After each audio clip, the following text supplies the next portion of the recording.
touch my car. You better keep your hands where they are and keep on walking down the boulevard, or you won't get far. So don't touch my car, car, car, car, car, car, car, car, car, car.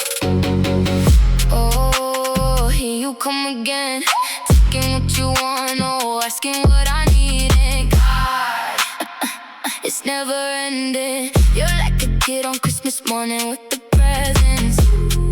And if you're really listening, here's a little tip for you that I should mention. Don't touch my car.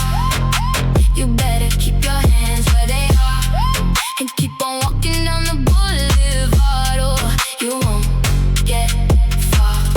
So don't touch my car.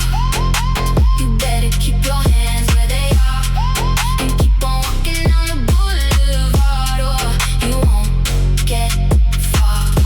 So don't touch my car.